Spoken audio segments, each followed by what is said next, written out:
Buenas tardes. Voy a empezar un nuevo vídeo que es parte de las mujeres fuertes de la Biblia, es la parte segunda, que habla de María, hermana de Moisés y de Aarón, que se la nombra como María la profetisa. Esta mujer está puesta en Guadalupe también, en el camarín de la Virgen, porque es una figura de María.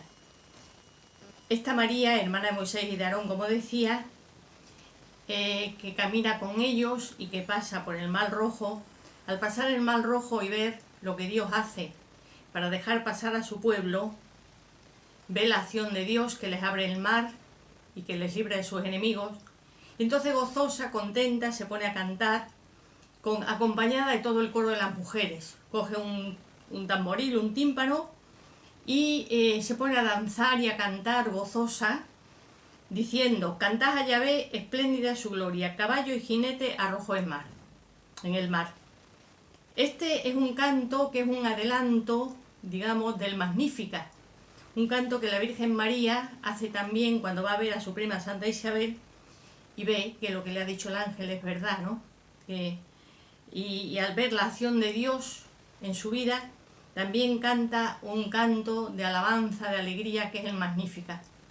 Aquí en Guadalupe, María tiene en sus manos un libro que dice: cantemos Dominó, cantemos al Señor. Bien, como siempre voy a hablar un poco de la situación histórica, y para situar a María un poco en la historia, pues tenemos que hablar de Jacob, un nieto de Abraham, que de su hijo Isaac, Abraham tuvo dos nietos gemelos, Esaú y Jacob.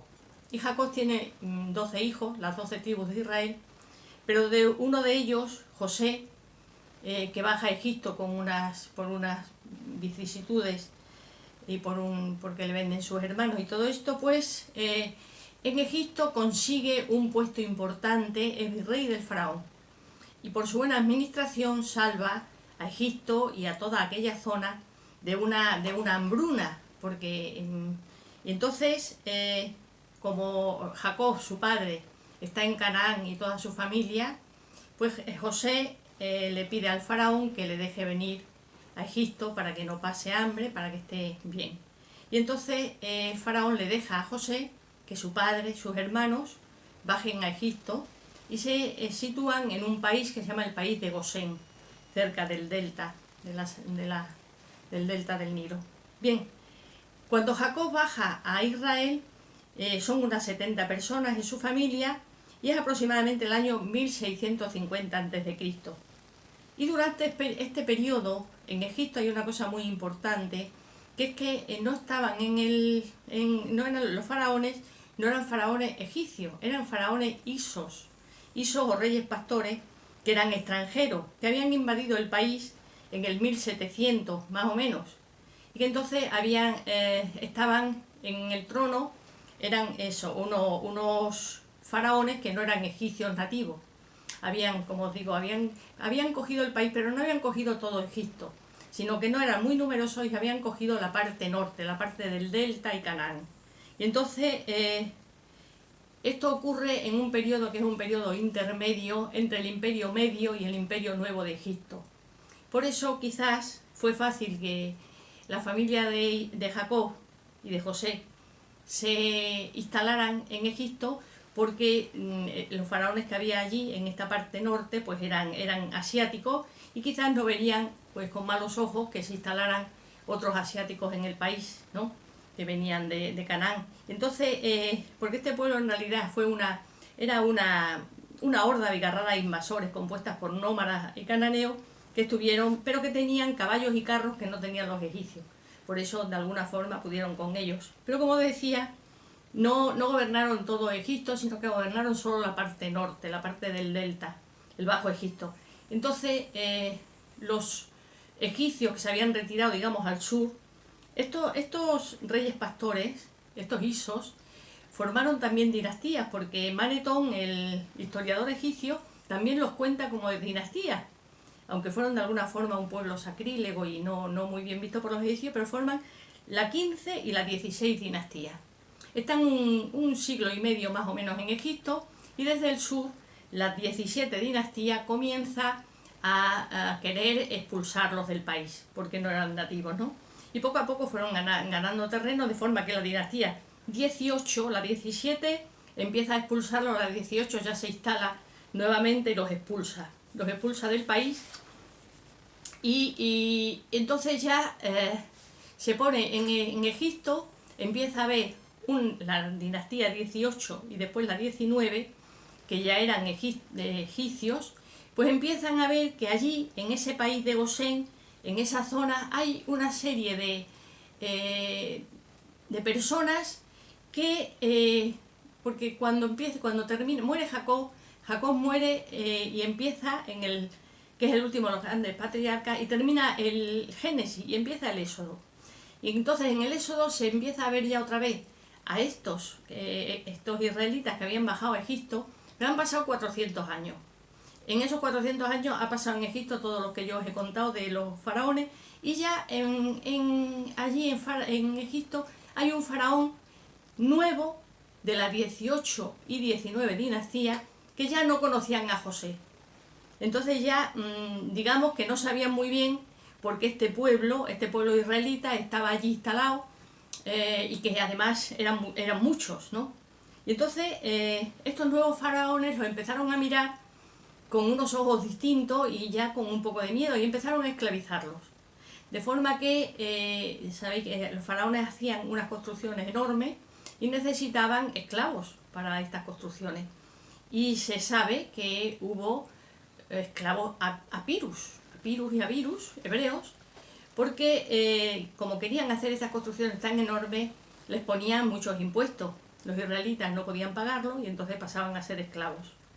Una cosa terrible para ellos, porque los israelitas habían sido siempre libres. Los patriarcas en Canaán, Abraham, Isaac, habían sido siempre libres, y para ellos era una situación malísima lo de ser esclavos, ¿no? Entonces, durante este periodo que está pasando todo esto en Egipto, que empiezan a esclavizarlos, empiezan a darles trabajos muy duros, pues durante todo este tiempo, en la zona esta del creciente fértil, como hablamos con esto, y de Mesopotamia, empieza a haber, hay distintos imperios, unos suceden a otros, unos desaparecen, otros pues disminuyen mucho su poder, y algunos empiezan a ser más fuertes, ¿no? El imperio hitita, por ejemplo, estaba en Asia Menor, conocía la fundición del hierro, que eran los que tenían la hegemonía, digamos, de la fundición del hierro. Luego empieza Asiria, en estos momentos empieza el poder de Asiria, importante, ¿no? Y en el resto del mundo, por ejemplo, sabemos que en Mesoamérica había ya una cultura, la cultura olmeca, y en la zona de los Andes había una cultura, la cultura chavín. Lo demás, no se sabe mucho de todo lo demás. Entonces, como os decía, y los israelitas salieron de Egipto entre el 1300 y el 1250 antes de Cristo. Ya estaban sometidos a esclavitud, y parece que el faraón que los sometió a esclavitud fue Ramsés II. Ramsés II tercer faraón de la 19 dinastía, que quizás es el más conocido, porque la dinastía 18 fue la más importante de la dinastía en Egipto, y este faraón quizás es el más conocido. Su reinado se caracterizó por una gran autoalabanza, tenía un poder absoluto, y ya no se hacían las pirámides que se hicieron en la cuarta dinastía, pero se cubrió todo Egipto de monumentos a sí mismo, el faraón enorme sentado en el trono, todas estas estatuas que están en Abu Simbel, y con un poder absoluto, ¿no? Y entonces, este es el faraón de la cautividad, el que los esclavizó. Y no hay duda de que para estas construcciones, como os decía antes, pues utilizó trabajadores forzados, a Pirus. Esto dicen que dice la Biblia que reconstruyeron las ciudades de Pitón, casa de Atón, y Pi-Ramsés, casa de Ramsés. Este faraón, que reinó muchos años, terminó el reinado en 1223. No se sabe, fue seguramente el de la cautividad, porque no se sabe si fue también el de cuando salió Israel, el del Éxodo. Quizás fue ya su sucesor. Bien, sobre esto sabemos, la Biblia no es un libro histórico, es un libro sobre todo teológico, ¿no? Un libro... y en fin, se puede acceder un poco a la historia, pero tampoco nos da certezas absolutas. La salida de Egipto de los israelitas está narrada con todas las características de la narrativa popular, precedida y acompañada de relatos maravillosos, las plagas, la victoria sobre los egipcios en el paso del Mar Rojo, el abrir el Mar Rojo, el maná, las codornices, la teofanía del Sinaí, todo esto constituye la experiencia medular de Israel. Es importantísimo para Israel, porque este pueblo en Egipto pasó de ser una familia a ser un pueblo, pero un pueblo que al final estaba esclavizado. No sabemos si ya habrían olvidado, habían pasado 400 años, igual ya habían olvidado, o tenían sus leyendas simplemente como leyendas, quizás adoraban a los dioses egipcios, no sabemos.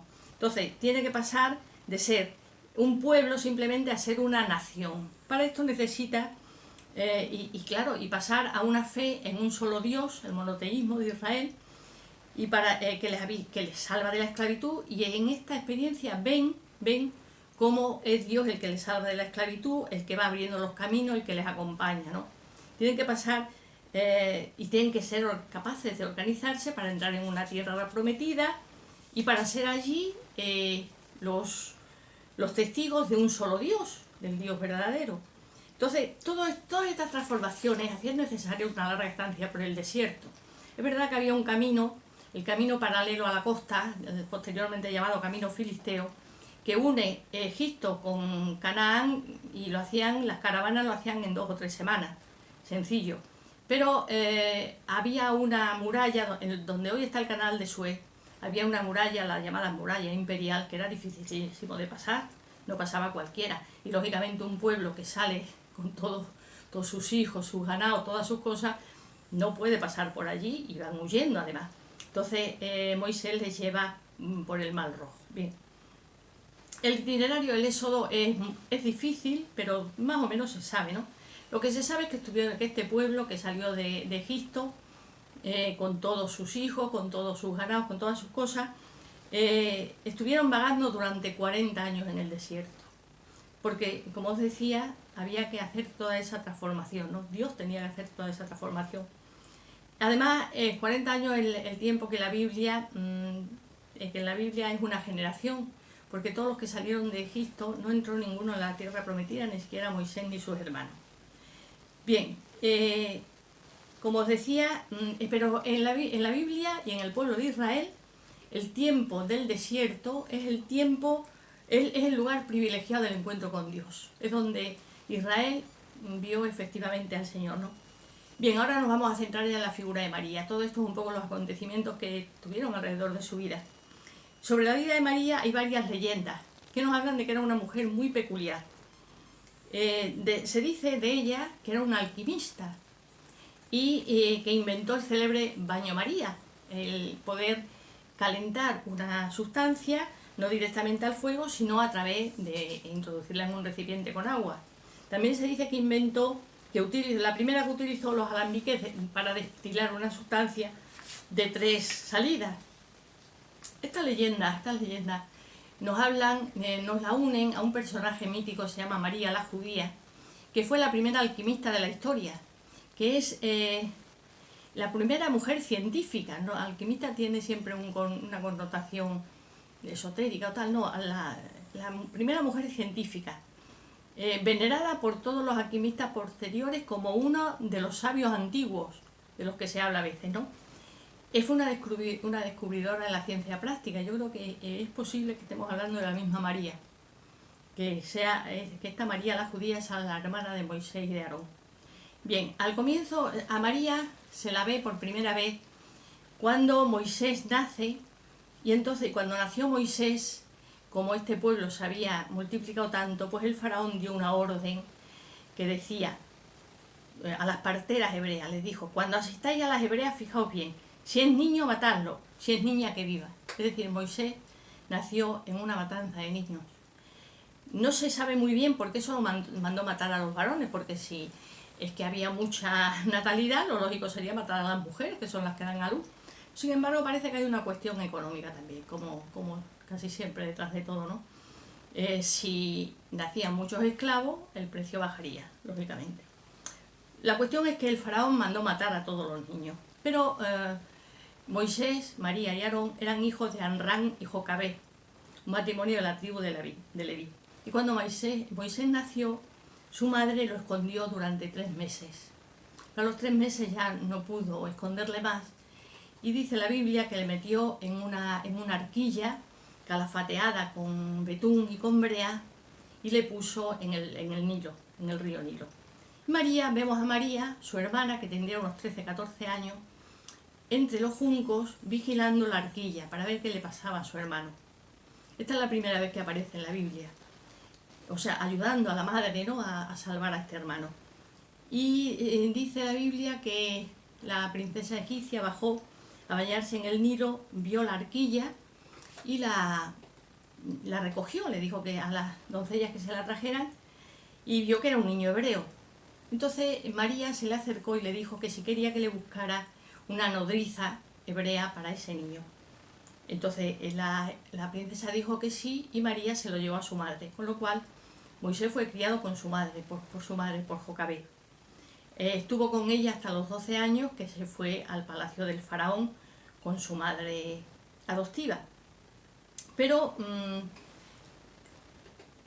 igual que las primeras experiencias de María habían sido sin lugar a dudas la persecución, la esclavitud de su pueblo, pero ahora también es de suponer que con Moisés, teniéndole en casa de niño, le inculcaran sus tradiciones, lo que supieran, lo que recordaran de sus antepasados. O sea, Moisés conocía muy bien sus orígenes. Y a Jocabed se le pagó un salario por criar a su hijo. Y a la princesa al niño le llamó Moisés, que dice, del agua lo he sacado. También dicen que el término Moisés significa simplemente el niño. No sabemos más de María hasta que Israel cruza el Mar Rojo. Sale con ellos, con Moisés. El protagonismo es para Moisés y Aarón, que Aarón ha recibido el encargo de Dios de ayudar a Moisés en toda esta salida de Egipto, y María sale con ellos. Sabemos que salió y que les acompañó hasta su muerte, estuvo todo el tiempo con ellos. Y la vemos, como decíamos al principio, asistiendo al paso del Mar Rojo. Es de suponer que María estaría de nuevo ante estas aguas, otra vez expectante, igual que estuvo en el Nilo a ver qué pasaba con su hermano. Pues habían salido, por fin el faraón les había dejado marchar después de las 10 plagas y después de todo lo que ocurrió, pero claro, luego se dieron cuenta de que se les había ido una mano de obra muy barata, que les salía muy barata, y entonces salieron a perseguirlo. Se ven delante del Mar Rojo, por detrás están los egipcios, delante está el Mar Rojo. María estaría expectante, es de suponer, ¿no?, a ver qué pasa. Cuando se abre el Mar Rojo y pueden pasar todos los israelitas, al verse libres de sus enemigos, pues según la Biblia, el mar se cerró sobre los egipcios, pues cantó alegre, feliz, como os decía antes, acompañando a todas las mujeres con un tímpano, con un tamboril, y decía eso, gozosa, ¿no?, canta y baila. Dice, cantemos al Señor, espléndida es su gloria, caballo y jinete arrojó al mar. Ha visto que ha cerrado, que ha sepultado a todos sus enemigos. Y luego más adelante volvemos a encontrarla en un episodio en el que vemos su humanidad, su parte humana, ¿no?, como todos, cayendo junto con Aarón en el pecado de murmuración contra Moisés. Habían sido testigos de las grandes obras que Dios había hecho a través de su hermano, cómo los había sacado, las protestas constantes del pueblo que iban siempre contra Moisés, todo lo que la presencia de Dios en el Sinaí, todo esto, y sin embargo pues caen en el pecado de la murmuración. Y hablan de Moisés contra una mujer que había cogido a Moisés, no sabemos exactamente quién era, y por los celos, por lo que sea, murmuraron de él. Y a Dios esto le pareció muy mal, esta murmuración le pareció muy mal. Y se enfadó, Dios se enfadó, y María apareció leprosa, estuvo leprosa. Y sin embargo Moisés intercede por ella, Moisés y Aarón interceden por ella, y está 7 días fuera del campamento con la lepra, y luego a los 7 días se cura y vuelve al campamento. Bien, Esto es muy curioso, hay una cosa muy curiosa, ¿no? Que se habían murmurado María y Aarón, porque Aarón no fue también castigado.